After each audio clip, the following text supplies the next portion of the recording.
UN 영어뉴스 House speakership up in air as resistance to Jim Jordan hardens. Jim Jordan secured only 200 votes in the first round of voting, with 20 Republicans voting against him. Republican Jim Jordan has lost the first vote in his bid to become U.S. House of Representatives Speaker after stiffer than expected opposition from the members of his own party. Despite intense lobbying, 20 Republicans refused to vote for the right-wing Ohio congressman. The Trump ally abandoned plans for another vote until Wednesday morning. Congress's lower chamber has had no speaker since Kevin McCarthy was ousted 2 weeks ago in a right-wing revolt. Without a leader, the House is unable to pass any bills or approve White House requests for emergency aid that includes potential help for Israel amid its war with Hamas. Mr. Jordan earned 200 votes in the first ballot on Tuesday, but he needs 270 to secure the Speaker's gavel. Even the Democratic nominee, Hakeem Jeffries of New York, earned more votes, 212, than Mr. Jordan, but Democrats are the minority party in the House, so it was not enough. Mr. Jordan vowed to keep working and expressed confidence he would ultimately emerge victorious.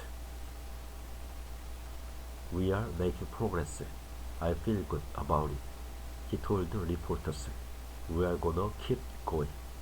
The House Judiciary Committee chairman initially said a second vote was planned for Tuesday, but later said it would instead take place at 11:00 on Wednesday.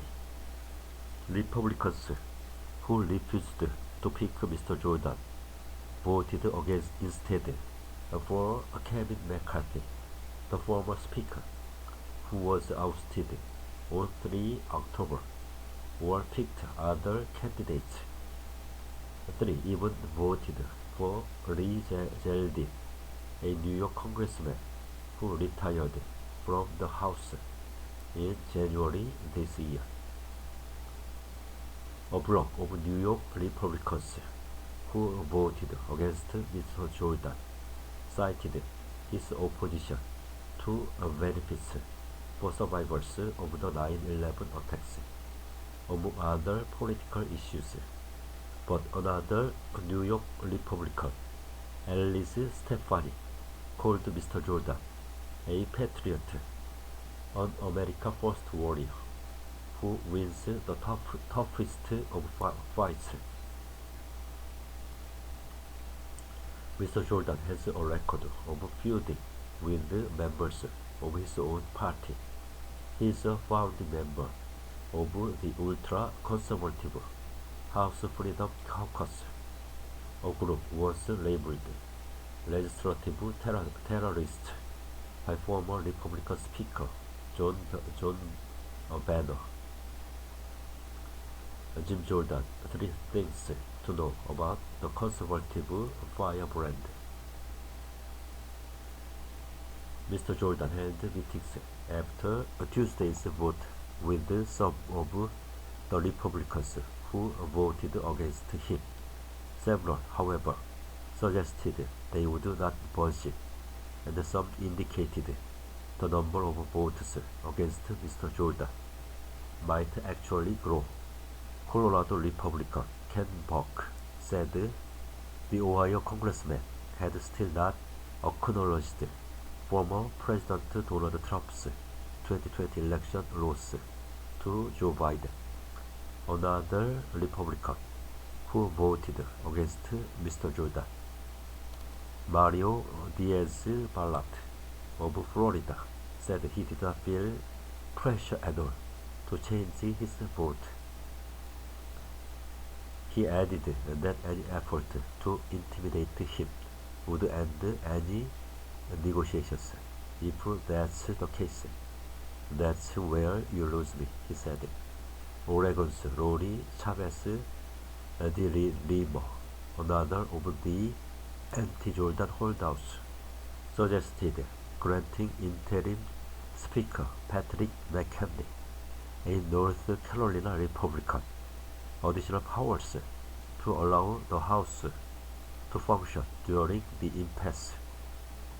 Byron Donalds, a Florida Republican who supports Mr. Jordan, told the BBC he was surprised at how many people had voted against him. Reveling in the Republican dysfunction, Democrats are depicting Mr. Jordan as an extremist. California's Pete Aguila described him as a vocal election denier. California Democrat Nancy Pelosi, a two-time former speaker, told reporters Mr. Jordan had clearly underestimated resistance to him. Republicans, she told reporters, were taking lessons on mathematics and how to count. In a news conference, Democratic minority leader Mr. Jeffries offered to work with the Republicans to find a speaker that could suit both parties. There have been ongoing informal conversations that have been undertaken over the last few days, he said. There's a possibility those can accelerate now that Jim Jordan clearly does not have the votes for a speaker. If support for Mr. Jordan collapses, the next potential speaker candidate is Minnesota's Tom Emmer, who is the third highest-ranking Republican in the House. The last speaker, Mr. McCarthy, needed 50 rounds of voting over 4 days in January to win the gavel.